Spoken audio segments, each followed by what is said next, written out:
Day, the power of the what's that? Is it okay if we record, Prabhu? Oh yeah, sure. Okay, all right. Thank you. We just started the Yeah. recording. That's what that noise was. Oh, okay. All right. So yeah, start with my pranams. I gotta hit OK for recording. There we go. All right. Om Jnana Tamarandasya Jana Shalakaya Chaksu Unmilitam Yanatasmai Sri Gurave Namaha. Mukum Karoti Vachalam Pangum Lam Jayate Girim Yakripa Tamaham Bande Sri Gurum Dinatarini. Sri Guru Paramananda Premananda Palapada Bhajananamananda Seva Mindajaya. Namaham Vishnu Padaya Krishna Prestaya Bhutale Srimate Bhaktivedanta Swamin Iti Namane. Namaste Saraswati Deve Gaudavani Pachadini Nirvisesha Sundibari Paskachati Shitarni. Jaya Sri Krishna Chaitanya Prabhu Nityananda Sri Advaita Gadadhar Shivasati Gaura Bhaktivinoda. Hare Krishna Krishna Krishna Hare Hare Hare Ram Ram Ram Hare Hare. Vanchakalpatarubhishya Kripa Sindhuvahe Vichapatitanam Bhavani Yo Namo Namaha. You might have seen me just looking to the side there. It's our altar right over there. I don't know if this gets, no, this doesn't go big or anything, but anyway. So I'm trying to serve under the guidance and direction of Marks. So on this subject, the power of the path of bhakti, we can safely say that there's no doubt that Srila Prabhupada's effort to fulfill his instructions from his guru, Srila Bhaktisiddhanta Saraswati, has changed the course of the lives of countless persons throughout this world, not just here in America where he started, but everywhere Prabhupada traveled. And he circled the globe 13 times over 12 years and touched practically every country and continent. And for many of us that experience that and that are experiencing that to this day, this involved a drastic redirection of our activities. And for some of us, it may not have been so drastic. It may have just been inserting Krishna into our particular life and what we were doing. So the first thing we have to ask ourselves, the first thing we have to look at is how does one go about making such a serious adjustment to their life? You know, there's endless YouTube videos out there about how to get in better shape and how to change your diet and how to be more positive. And all of these involve people embracing different things that they have to do to redirect their lives. So if we're going to accept that the message that Srila Prabhupada has brought can do just that, can give us a redirection in our lives and give us a spiritual focus, then we have to accept. How do we do that? What are the things that we accept into our life that we start doing or that we accept to do? And what are the things that we reject? What are the things that we should set aside? What should be the standard bearer on how we behave? So, to give us this information, Srila Prabhupada wrote countless books. I mean, we can count them, but the reality is that they're all there. And these are all, these questions are all answered in the simple yet very life-changing instructions that Srila Prabhupada gave us. Prabhupada didn't come with this very trumped up, very uh, difficult, very hard to understand philosophical presentation from the four Vedas and the Atharvas and so on. Prabhupada came with a very simple, a very basic message. And at the time of introducing these types of directions for us, I mean, in all honesty, they seemed vastly out of touch with society at that time, especially with the youth of that time. The very idea of most of what he was bringing to us. I mean, Prabhupada was known to have famously said at one point, if I told you everything, you would simply faint. Because Prabhupada realized, you know, I was listening to a lecture this morning, and Prabhupada was talking about understanding how things work in our society. He said, I came and I looked and I understood how things are functioning. So Nowadays, these ideas that Prabhupada brought, they're not so far reached as they were back in the 60s. The idea of vegetarianism or yoga or meditation or self-improvement, this is more common mainstream now. But the instructions that Prabhupada gave on this are equally life-changing, whether we're adapting them now or whether we're adapting them into our life back in the 60s. So what are those instructions? That's the key question we need to ask ourselves. If we're going to embrace the path of bhakti, and if we're going to embrace the teachings of Srila Prabhupada, what are these key instructions that he gave us? And they're actually very, very simple. 4 regulative principles: no intoxication, no gambling, no illicit sex, and no meat eating. These are 4 very, very simple principles that are followed by devout Vaishnava followers for generations and generations. This wasn't anything new that he thought, well, I'm going to America, I have to come up with some new idea. No, he brought these simple 4 standards that have been followed generationally and yet can radically change anyone's life and your mental and psychological makeup at the same time. So this is an amazing thing. 4 simple principles that can change the direction of our life, can change our mental understanding and our psychological appreciation of things. The idea of these seemed very foreign, but in reality, this was not a foreign understanding to anybody that was raised in this tradition. I remember when my father, during my father's life, he was a prominent leader in the Lions Club. Many of you probably know what the Lions Club is. It's a fraternal organization that, my wife insists comes down from the followers of Lord Nrsingadev. But, but at any rate, he was a prominent leader in the Lions Club. And every year they hold their international convention in a different country. So this particular year, they held it in India. So he and my mother went, as they always did, and he met many, many Indian gentlemen who were not only members of the Lions Club, but were our life members. And so when they found out that he had a son that was a member of ISKCON, this afforded him a certain kind of prestige, not the kind of prestige he got from his American friends. Oh, your son's in the Hare Krishnas? Wow, what'd you do wrong? No, but instead they were very, very respectful. And not only respectful, but one of them became very good friends with my father, the Bengali man. And so, being a Bengali, he understood the Vaishnava tradition. And so he said to my father, so that means your son does this and does this and doesn't do this and doesn't do this. And so this really made an impact on my father that this really is a real deal. These are people that he respected, his peers. And not only that, but at the time I was the temple president in St. Louis. And so when they found out that not only was his son a member of ISKCON, but he was a temple president of an ISKCON temple, I mean, they were just gushing with respect for him. So these principles that Prabhupada brought, although foreign to us and although foreign to our parents and their friends or whatever, generationally people followed this in India with great ease.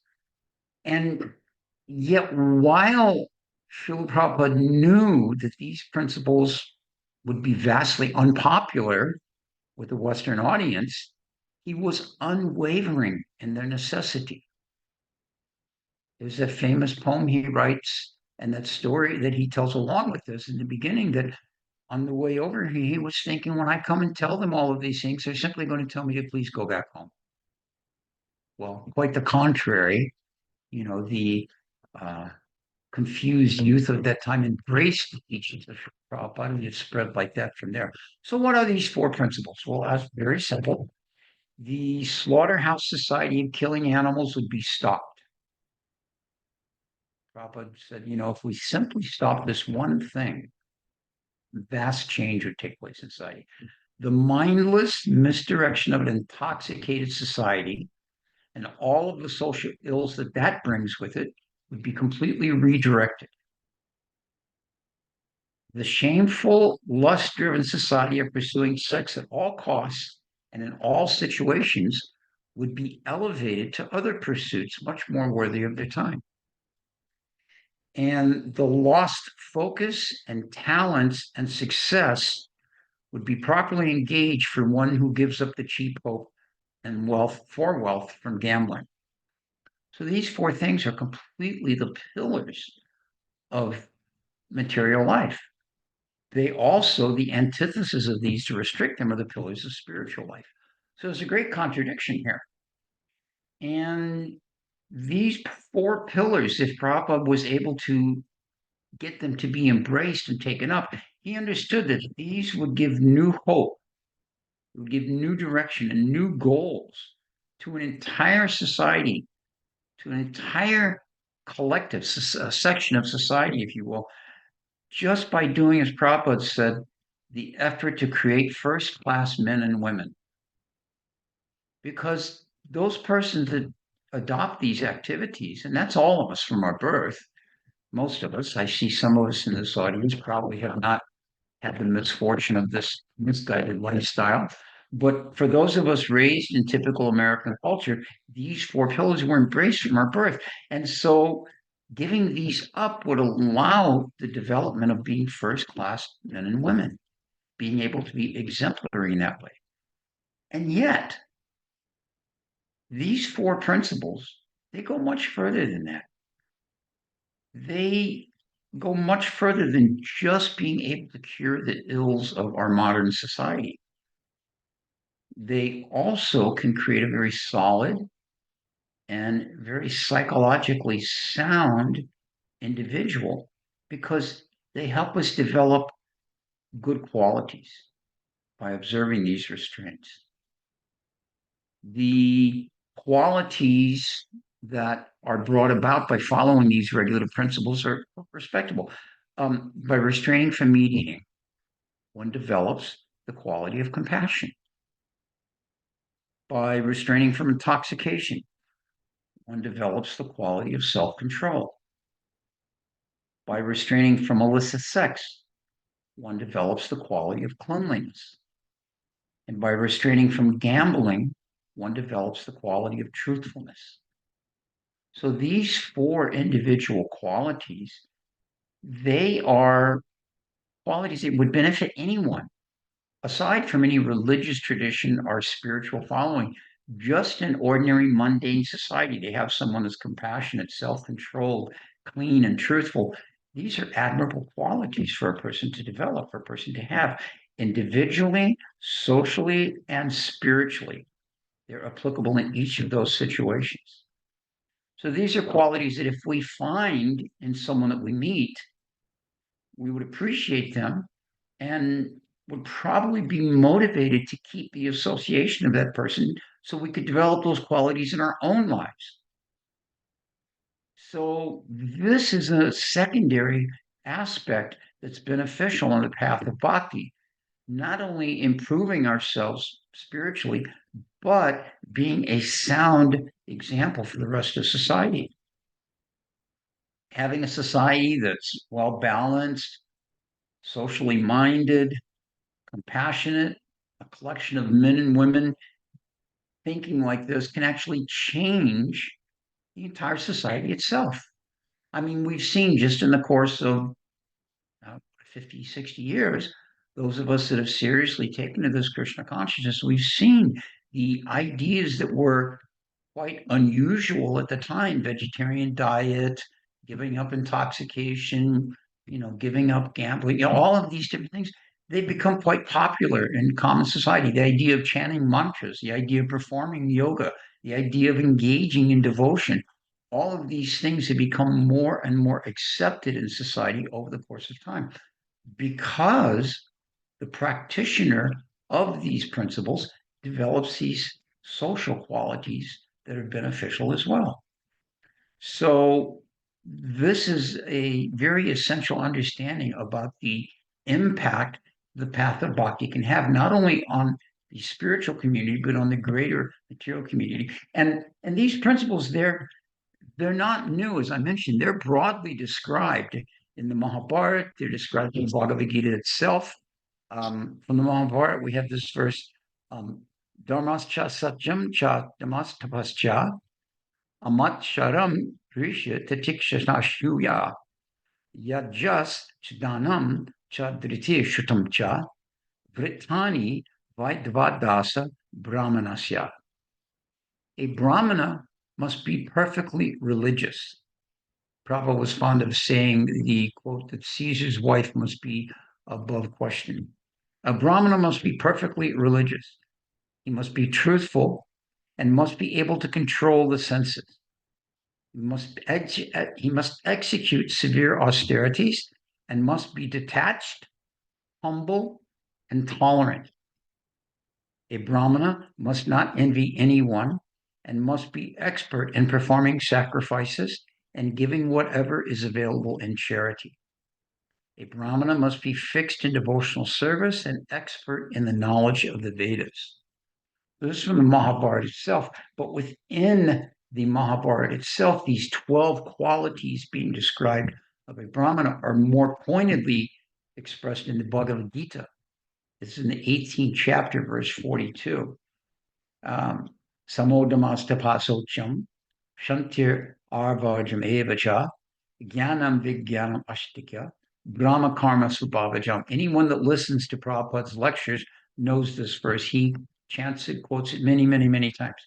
Peacefulness, self-control, austerity, purity, tolerance, honesty, knowledge, wisdom, and religiousness. These are the natural qualities by which the brahmanas work. So subsequently, in that same chapter of the Gita, of course, the instructions are given by Krishna as to the qualities of the other divisions of human society as well. But for tonight's focus, we're going to look at the Brahminical qualities. Now, when Sri Chaitanya Mahaprabhu speaks to Sanatana Goswami in the Madhya Lila of Krishnadas Kaviraj Goswami's Chaitanya Charitamrita, he takes the general guidelines of good qualities even further. And he expands on that, and he tells Sanatana Goswami, one may be born in a Brahmin family and have all 12 Brahminical qualities. But if one is not devoted to the lotus feet of Lord Krishna, such a person is not as good as a Chandala who has dedicated his mind, his words, activities, wealth, and life to the service of the Lord. Simply to take birth in a Brahmin family or to have Brahminical qualities is not sufficient in and of itself. One must become a pure devotee of the Lord. If a Chandala is a devotee, he delivers not only himself, but the entire family. Whereas a Brahmana who is not a devotee, but simply has the Brahminical qualifications, cannot even purify himself, what to speak of his family. So this is a very important point that Mahaprabhu is making here. And it's not that he's stressing to be satisfied simply by having Brahminical qualities.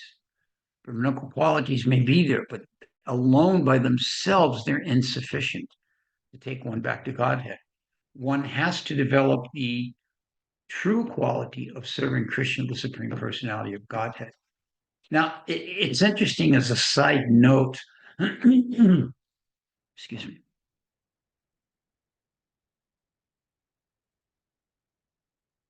It's interesting as a side note to look at who Chaitanya Mahaprabhu is speaking to, and that is Sanatana Goswami. Also, he was known as Dabir Kash, or at his birth, he was known by the name Amara. So he was a very highly educated individual, extremely learned, a very respected Brahmin. He was a scholar on many, many different subjects. He was learned in all the branches of the Vedas. He was well educated academically and was expert at managerial issues and affairs, and he spoke several languages.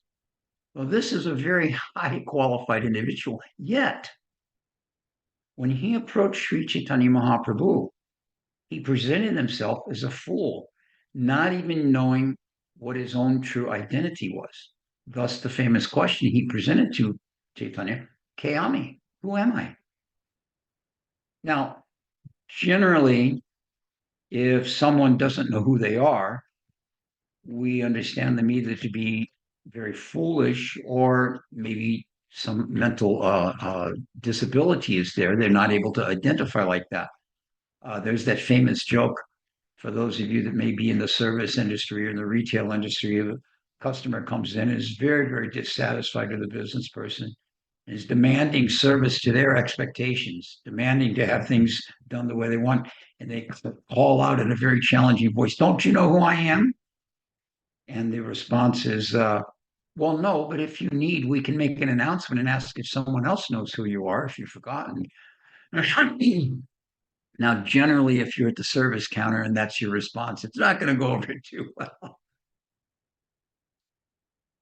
But the point being that when someone presents themselves in that mood, they're either incredibly arrogant, as in that situation, or in the case of Sanatana Goswami, taking an extremely humble position, highly educated, extremely knowledgeable, speaker of many different languages, and yet in front of Chaitanya Mahaprabhu, who am I? What is my identity? Please instruct me.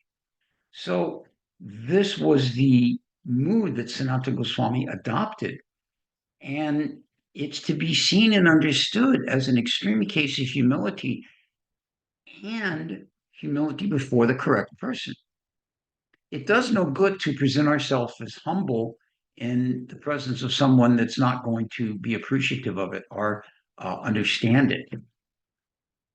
So it's not that, I mean, Sanatana Goswami had met many, many elevated people. He understood what someone who was senior was. He understood what someone who was extremely educated and capable. I mean, he was, after all, the prime minister for Hussein Shah. He was basically running his government to the point that when he ultimately retired from that service, by his own desire, not by the desire of the Shah, he pulled the famous call-in sick card. You know, oh, I can't make it into work today. I'm not feeling very well. I'm sure all of us, from one time or another, have pulled that card. Let me see, I've got X amount of sick time. Okay, I'm taking a sick day today. Um, so he was doing like this to the point to where the Hussein Shah became quite concerned and sent a doctor, go to the house and see what you could do. This is an important man. I depend on him. So the doctor went and saw that, oh, Sanatan's not sick. He's simply studying the Bhagavatam with the Brahmins. So he reported this back, of course, and then Sanatan was actually more or less arrested and brought before the Shah, and he told him, he said, I depend on you. You're managing my government.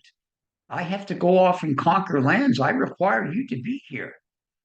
And so with that, Sanatan was, no, I'm sorry, I can't do this anymore. Especially you're going to Orissa to conquer the land of Lord Jagannath. I can't facilitate that. So, it wasn't that Sanatan did not know how to behave around very highly elevated, highly advanced people. He understood this very clearly. But he also understood the identity of Sri Chaitanya Mahaprabhu. Mahaprabhu, of course, we refer to him as a covered incarnation and a Gupta avatar. And the important aspect here is that not everyone could appreciate that he was the Supreme Personality of Godhead. And this was intentional because it interfered with the mood that he was presenting himself as, and that is as a devotee. So if as a devotee, he's allowing himself to be called the Supreme Personality of Godhead and worshiped in that way, then it defeats that purpose because his intention was to come as an example of how a devotee behaves. And to this point, his instructions to Sanatana Goswami, to Rupa Goswami, and a multitude of others were about adopting the process of devotional service itself. So, Sanatana Goswami knew this and therefore was able to present himself properly to Mahaprabhu, and in that presentation to be able to get the reciprocation of suitable and proper instruction. Now, for these qualities that we're discussing here, that Mahaprabhu is going beyond, it's similar we find in the conversation between Mahaprabhu and Ramananda Roy, that Ramananda Roy is asking, these different questions of him, and Lord Chaitanya is giving answers and taking back and forth. They're going, but always kicking it up to the next level. Lord Chaitanya is trying to get just so much more. So in the same way, he's expressing like that to Sanatana Goswami, that your embracing of the qualities of just being a Brahmin are not sufficient. You have to develop service to the Supreme Personality of Godhead. And so, this example, this direction is developed in the Bhagavad Gita. It's developed by Mahaprabhu. It's developed by Srila Prabhupada for us. And it will bring us to a purified state of existence. And that's wonderful. That's exactly what we do require, being brought to this purified state of existence. Because in a state of impurity, one cannot properly render devotional service. So great, but what's next? Just as Mahaprabhu was pushing us forward, we have to look at ourselves. Okay, I embrace these regulative principles. I start to develop compassion, self-control, cleanliness, truthfulness. What's next? What goes beyond that? Now, once we get a handle on these basic instructions, then we need to move further ahead. Spiritual life is not dormant. It's not stagnant. And neither are we able to remain in a dormant or stagnant position. If we're not advancing ourselves in some means or another, this doesn't have to be huge, drastic steps. We shouldn't expect that, we're going to see Krishna tomorrow if we just chant nicely. It takes time to do this. But the fact of the matter is that if we don't progress somewhat, then we're going to regress, because we don't stay stagnant. We don't stay in one place. To do that, we find a very helpful instruction from Rupa Goswami. Rupa Goswami, of course, was the brother of Sanatana Goswami, which means equal education, equal knowledge, equal training, very, very intelligent in that. And in his famous writing, Bhakti Rasamrita Sindhu, which was given to us by Srila Prabhupada as the Nectar of Devotion, he gives very practical instruction. By the way, Nectar of Devotion is an extremely important book to read. It gives all the basic do's, the basic don'ts of Krishna consciousness, but at the same time, it points out the whys to do these things and the examples of those who have done them. So it gives us an entire roadmap, if you will, of how to advance in the process of Krishna consciousness. What we should do, what we shouldn't do, why we should do it, and what the result is of those persons who have done it. So it's a very, very excellent example of how one can attain a practical level in spiritual life. If you don't have a copy, get one. And if you've got a copy, read it. Actually, in my early days as a young brahmachari, and I know you might find it hard to believe that, yes, I was actually a brahmachari at one point in life. In my early days as a young brahmachari, I was in a temple where we had 5 classes in scripture every day. Now, I just thought that was the way every temple was, but of course, as soon as we did any traveling Sankirtan and went to other places, we're not, oh, it's not like that. We got up in the morning, had our morning program, which included the Bhagavatam class. After Bhagavatam class was finished, then we had our breakfast prasadam. After breakfast, by the way, back then, of course, we were young devotees. Breakfast back then was as much halwa and sweet rice as any one person could eat. That was our breakfast. I don't know how we weren't all diabetics by the age of 5. I do know how, because for the next hour we burned it all off. The next hour we're cleaning duty. And that temple, this is in St. Louis where I joined, that temple was the most spotless, cleanest temple you would ever want to see anywhere. After the cleaning duties, went back into the temple room. We had a 1 hour class on Sri Upanishad. After Sri Upanishad, we had a 1 hour class on the nectar devotion. After that, we did the Nunarti. Some of you remember that song. I don't think anybody sings it anymore. And then after that, we went out on either book distribution or street Harinam until the evening. And we came back, took our shower, went to the Gora Arti, fired up. Everybody chants that one. And then after that, we had a class in Bhagavad Gita for 1 hour. After the Bhagavad Gita class, we had hot milk and we read Krishna book. So 5 different scriptures a day. This was our program. And this is the kind of level of studying that is extremely helpful in developing a foundation. So therefore I say, if you've got a nectar devotion, read it. If you don't have one, get it. It's a very, very helpful book. So what is this verse that I'm referring to from Rupa Goswami? Anushaktasya vishayan yatarham upayunjata nirbandha Krishna sambandhe yukta vairagya uchite. Here again, if you listen to Prabhupada's lectures, these last 2 lines, he quotes this a tremendous amount of times. Nirbandha Krishna sambandhe yukta vairagya uchite. When one is not attached to anything, but at the same time accepts everything in relationship to Krishna, that person is rightly situated above the quality of possessiveness. Now, what's the practical application of this verse? Well, Prabhupada speaks on that numerous times. Prabhupada comments on this particular verse in the Gita. He says, Rupa Goswami says that as long as we are in the material world, we have to act. We cannot cease acting. Therefore, if actions are performed and the fruits of those actions are given to Krishna, then that is called yukta vairagya. Actually, situated in renunciation, such activities clear the mirror of the mind. So the process of austerity, of renouncing material things, clears the mirror of the mind. And as the practitioner gradually makes progress in spiritual life, they become completely surrendered to the Supreme Personality of Godhead. Therefore, at the end, they become liberated.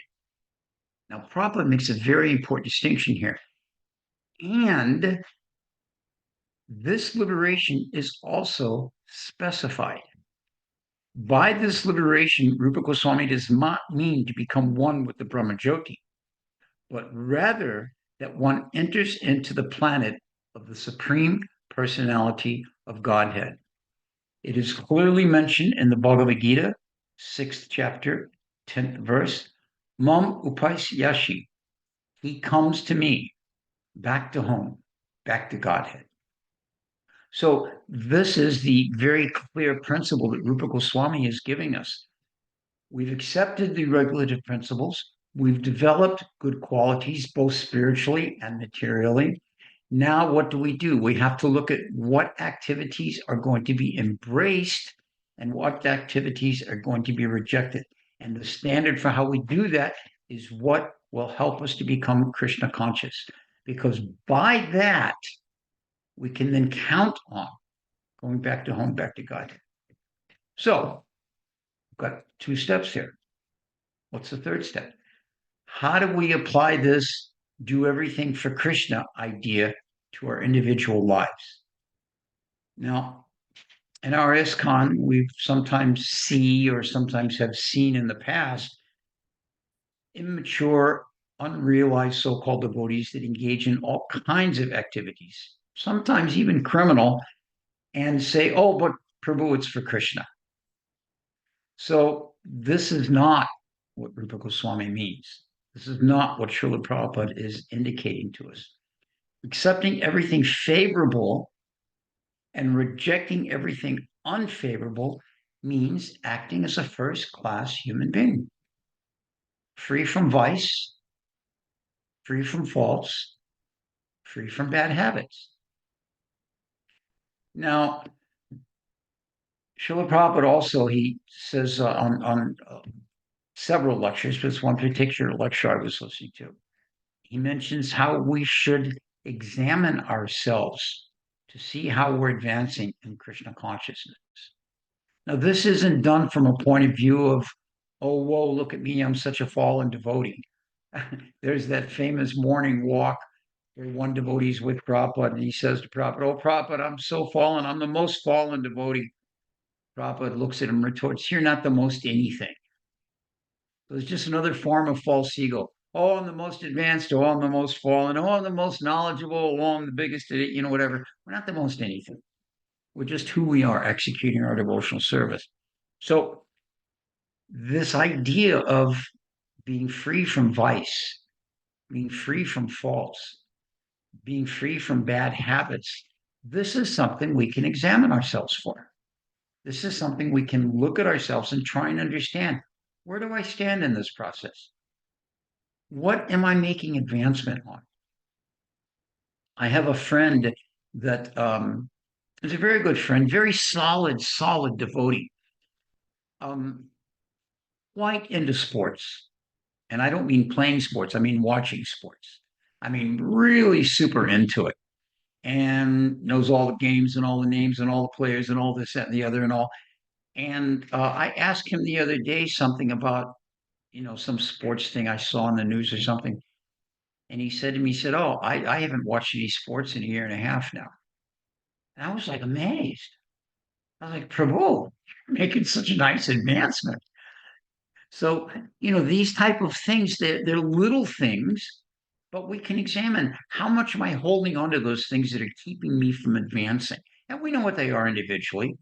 Each of us knows what our shortcomings are. Each of us knows what our particular attachments are that are holding us. There's the famous story of the disciple coming to the spiritual master and he's saying that, Maya just won't let go of him. He just can't, get free from Maya.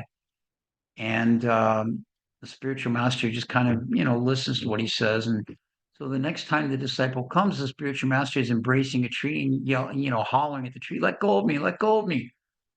And the disciple says, but Gurudev, you're holding on to the tree. And then he lets go of the tree and he looks at me and says, yes, and you are also holding on to Maya. So what are we holding on to? What is benefiting us in the way of our advancing, in the way of our preaching, in the way of our being an example of a first-class human being, and what is not? And it's going to be different for each and every one of us. When my when my daughter and two granddaughters came to visit last year, the two granddaughters are 2 years old and 4 years old at the time, and they came with an entourage of toys. And I haven't had toddlers around my house in, I don't know, 30 years. So I'm used to having a very clean, Brahminical Pukka household.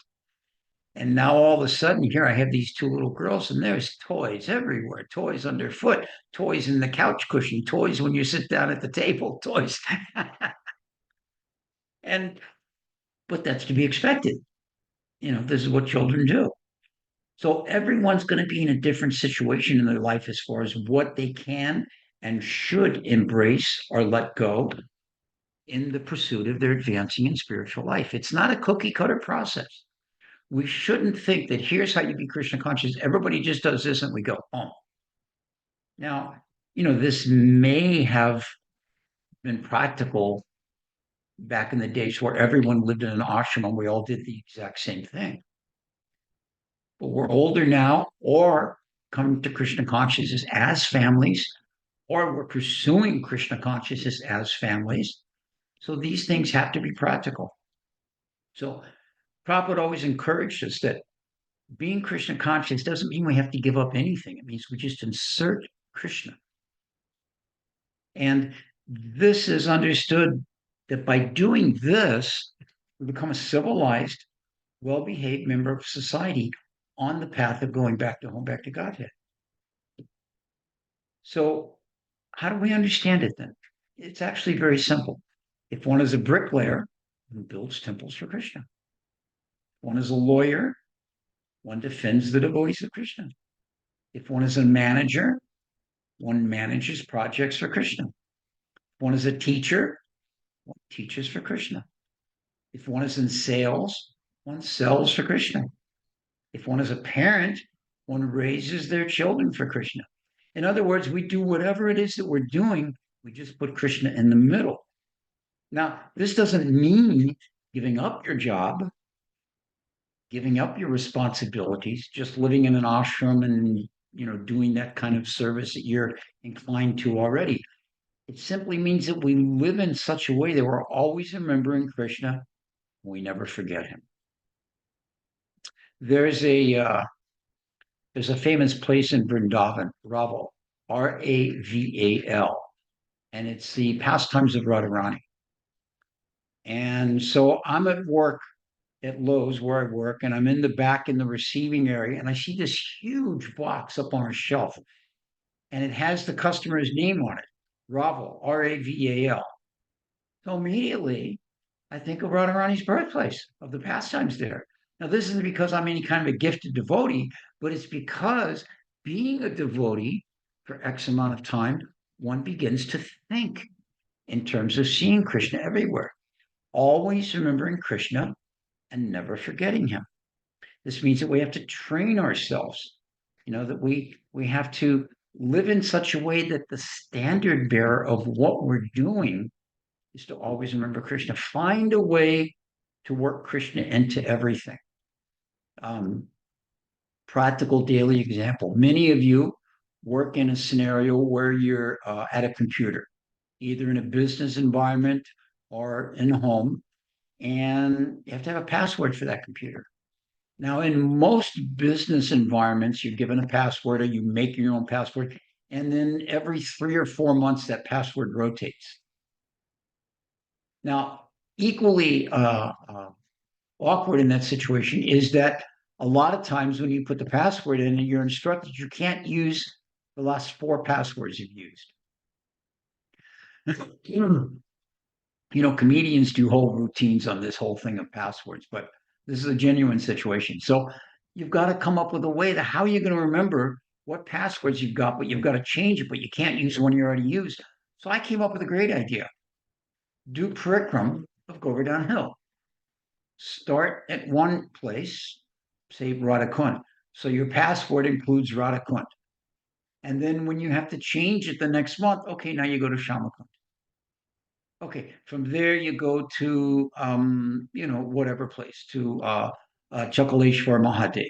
From there you go to Kusum Sarovar. And so in your mind, you're going to these different holy places, and you know the order of them, so it's easy to remember where you are. And there's so many, you're not going to use the same one in 4 months. So in this way, and multiple times a day, you have to log on.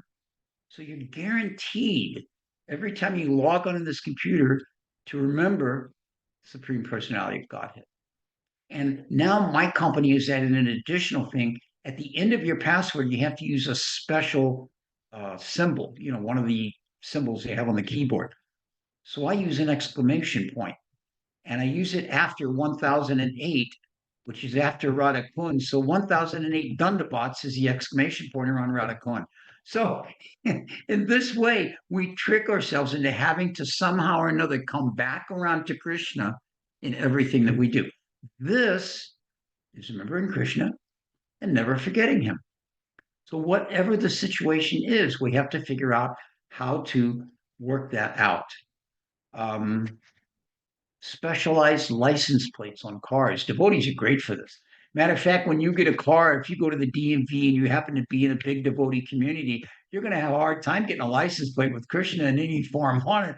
Ram, Krishna, Varaha, Gora, Radhe, these are all taken.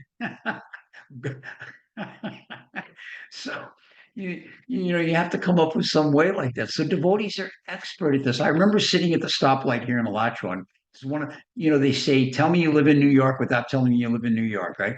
So tell me you live in Alachua without living in Alachua. I'm sitting at the stoplight. The license plate in front of me is Gora.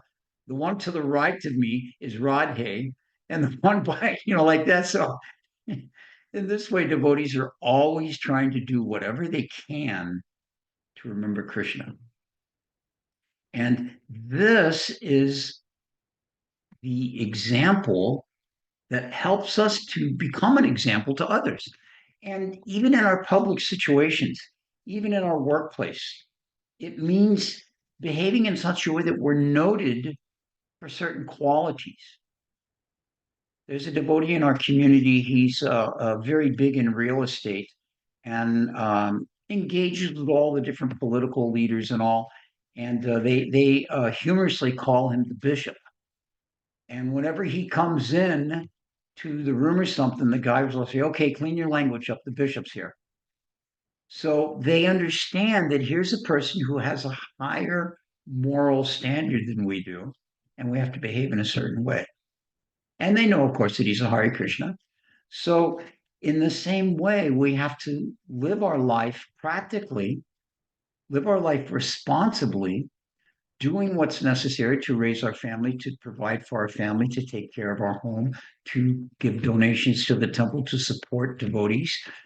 At the same time, we have to be truthful, honest, free from vices, bad qualities, and be an example in that way. So, and this puts us all on a journey.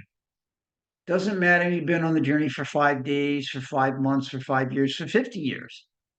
We're all on this journey of becoming a good, solid, and respectable representative of Srila Prabhupada, a respectable representative of those who are on the path of bhakti.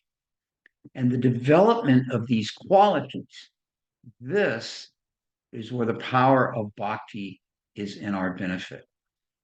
This holds us firmly on the path and allows us to be seen by others as that element of society, as Prabhupada said, first class men and women, Brahmins, those that have the understanding of what is proper behavior and what's improper behavior. And it all comes back around to something as simple and basic as the four regulative principles. We can become, just to use the phrase that some of you might recognize, comfortably numb to the impact that the activities we perform in the path of devotional service, on the path of bhakti, have. Giving up intoxication, giving up illicit sex, giving up meat eating, giving up gambling. These are not ordinary activities in this world.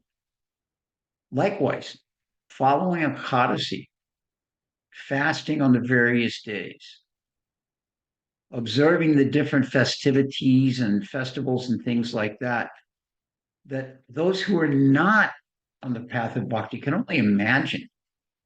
And more to the point, they shake their heads in fear.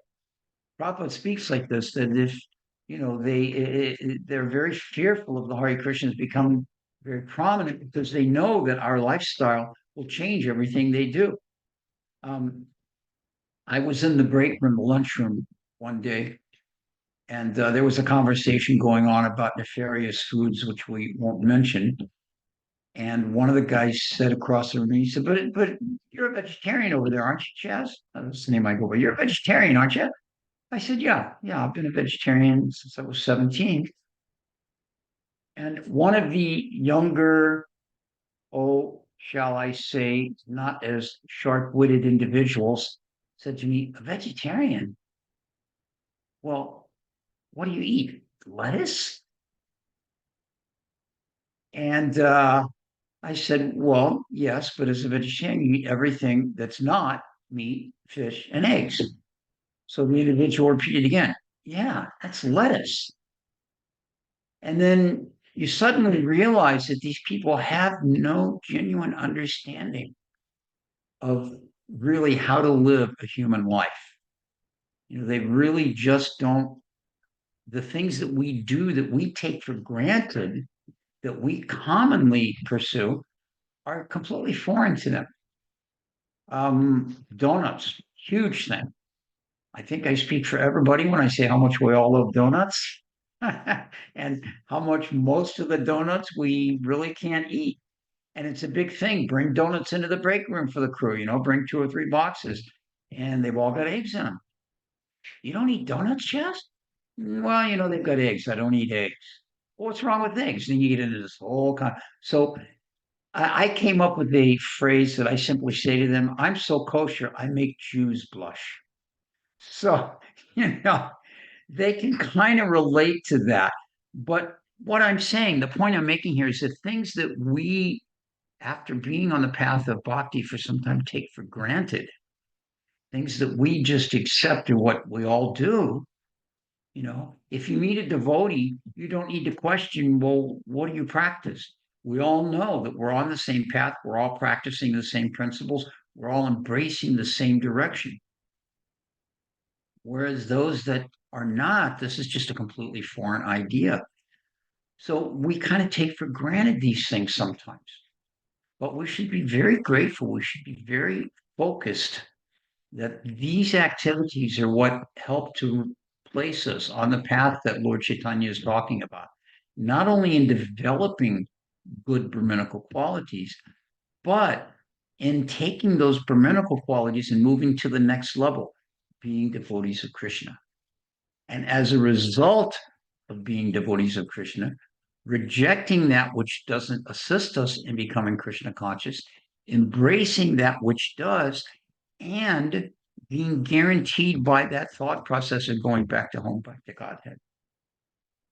So one final thought on this is that the concept of being able to embrace these, the idea of putting this into effect in our lives, is all hinged on one key factor, and that is association, sadhu sangha.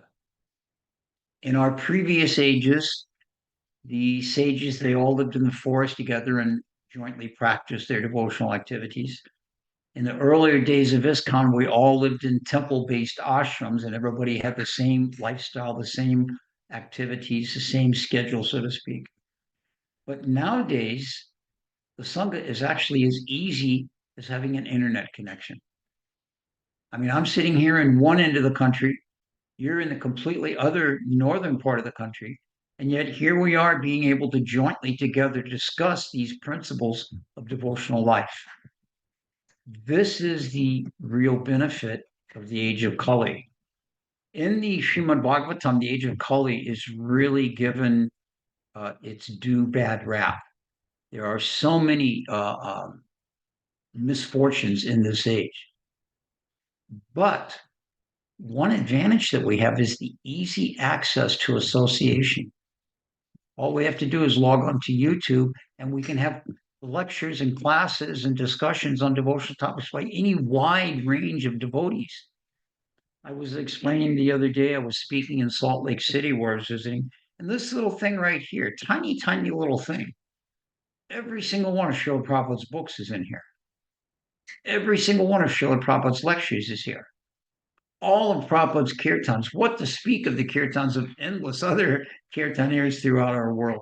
So, in this age, we have these opportunities, and the quality of association is very easily accessible, even if we're in a remote place.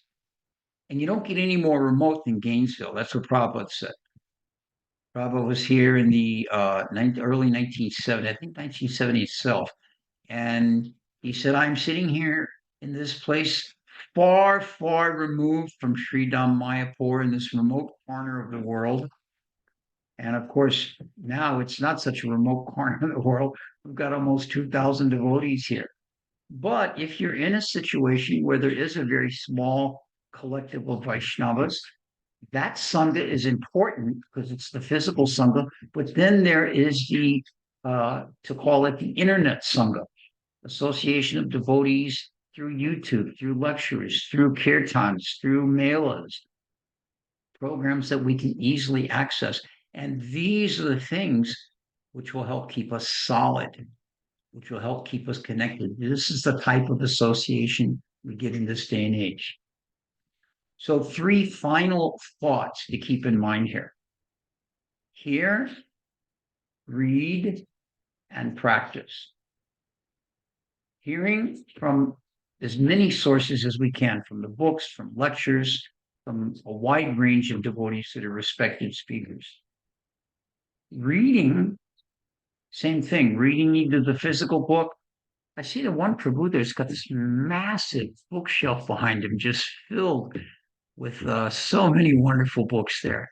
That's enough to keep you going forever and ever and ever. Reading and practicing. Daily practicing the principles of sadhana bhakti, daily associating with devotees. These three principles in and of themselves will keep us very strong. They'll keep us very solid. They'll keep us devoted, and they'll keep us linked and attached to the path of bhakti. And then, as Mahaprabhu told Chaitanya Mahaprabhu, Sanatana Goswami, as Mahaprabhu told Sanatana Goswami, you're guaranteed to go back to home, back to God. So I'll finish there. I guess if there's some questions or anything anybody wants to, toss out, I'll give an effort. I had one, Prabhu. So we know that Kali Yuga gets worse as time goes on, and also that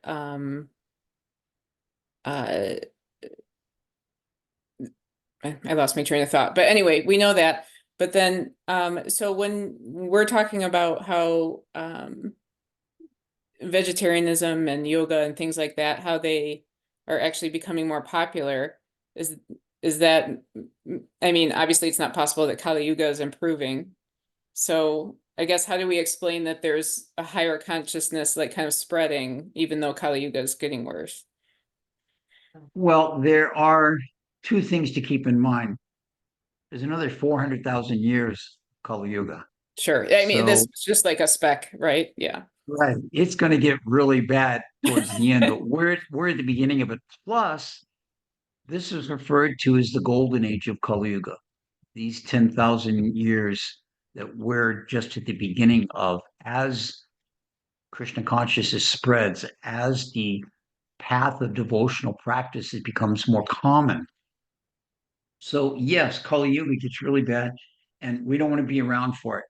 Even one time a devotee was professing his appreciation to Prabhupada and saying, I simply want to come back life after life to preach here for you. And Prabhupada said, no, go back to home, back to Godhead. Don't come back here. So it does get very bad.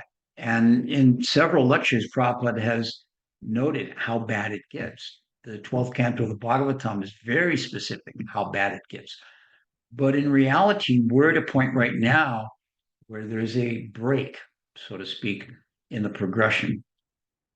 So, yeah, we should take advantage of it. We should not only embrace those qualities ourselves, we should share them with others. Share them in a way, holding, programs wherever our communities are, making books available to whoever. My wife has, a whole handful of these small books in the car. And whenever the opportunity is there, gives one out to somebody.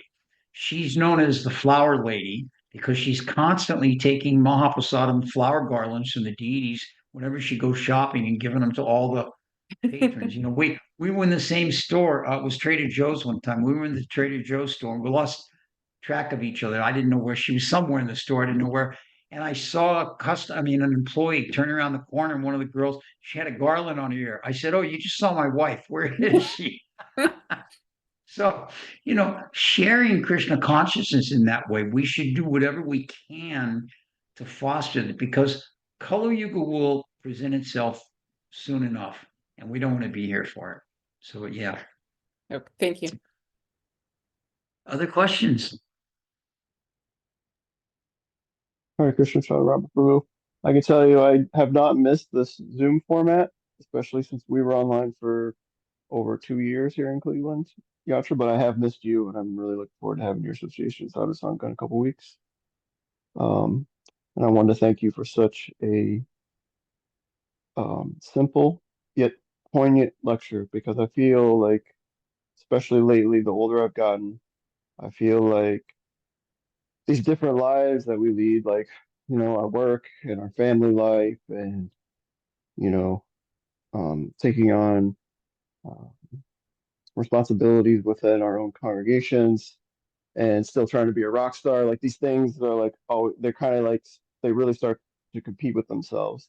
And even though in the back of your mind, you're thinking, you might be thinking that, oh yeah, I'm doing this for Krishna. There's a difference between saying, oh yeah, I'm doing this for Krishna and actually having Krishna at the center of it and doing it with enthusiasm.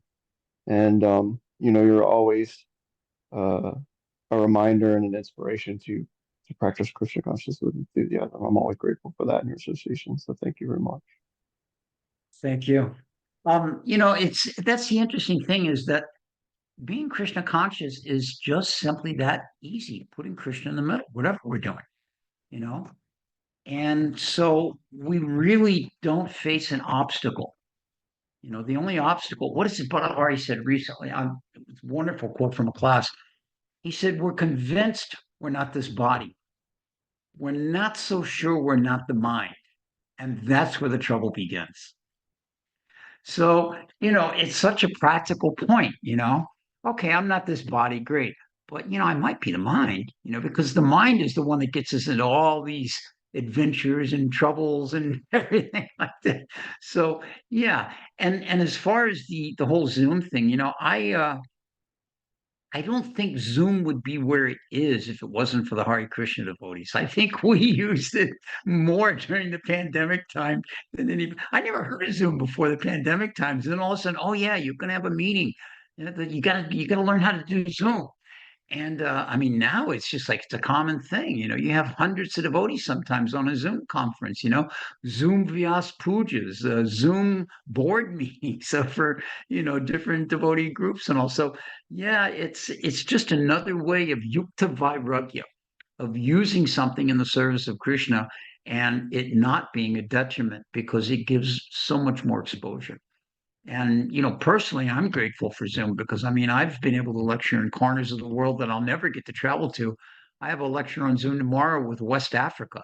So, I mean, the chances of me going to West Africa are pretty slim, but, here we are, Zoom links. So, yeah, it's just another one of those amazing ways by which we can associate with devotees and, really appreciate the element of being in a Vaishnava community. Thank you. Anyone else?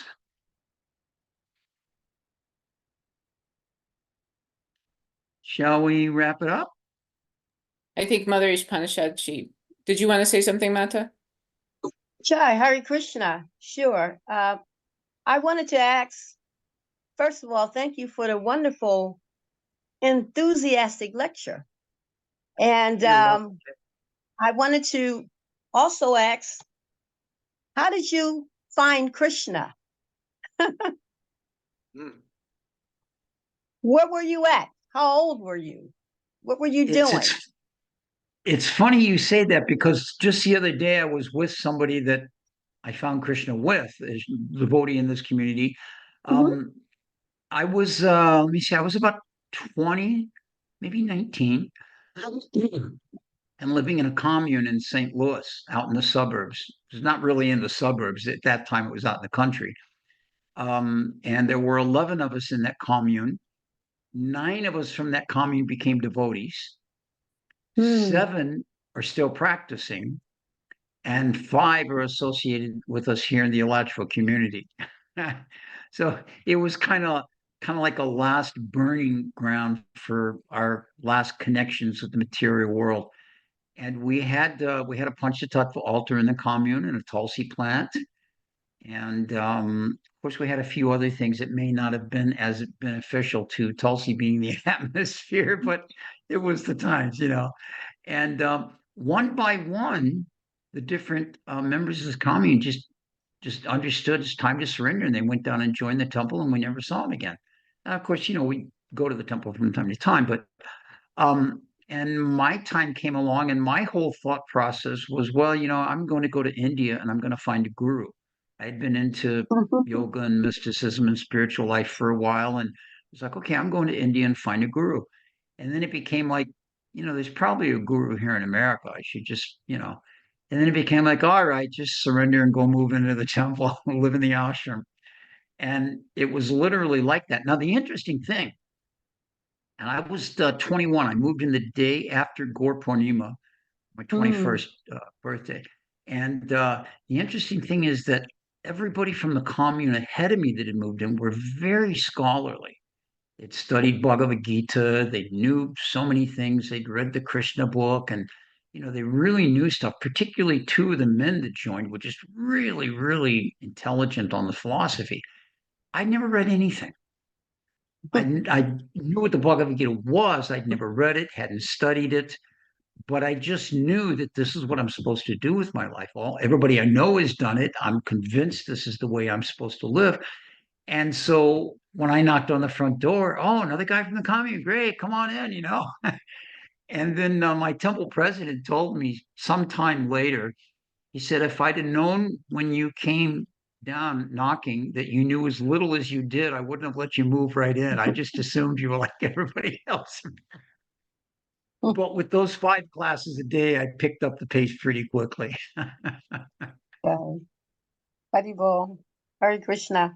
I also think I've heard your wife in the background. Is she Yep, there? Could you she's please, floating around here between the kitchen and the office. Jai Prabhu, I love the pastime about how she passes garland when she's out and about in the stores, spreading Krishna consciousness. I really appreciate you sharing that. So thank you very much. Another way, go ahead. I was going to say, our refrigerator is always half full of bags of garlands that I've got to move around to get whatever we want out. Jai Haribol. Thank you again. Hare Krishna. Thank you. Appreciate that. Anyone else? All right. Well, we thank you so much. Yeah, just like how Sharmila said, it was the perfect lecture for our community, and thank you for taking the time to talk with our small yatra here, and we appreciate you very much. So safe travels to Sadhu Sangha, and Oh, yeah. Who's we will going to see you Sadhu here Sangha soon. here? Anybody going? Who's going to Sadhu Sangha? There's we'll be there, and Minan and Petita Pavana and Nikila and Varuni. So about, yeah, a third of us maybe. We got a few going. All right. All right. We'll Yeah. see you all there for sure. All right. Well, till then, hear, read, and associate with devotees. That's our lifeline. All right. Hare Krishna. Thank you so much. All glories to Srila Prabhupada. Hare Krishna.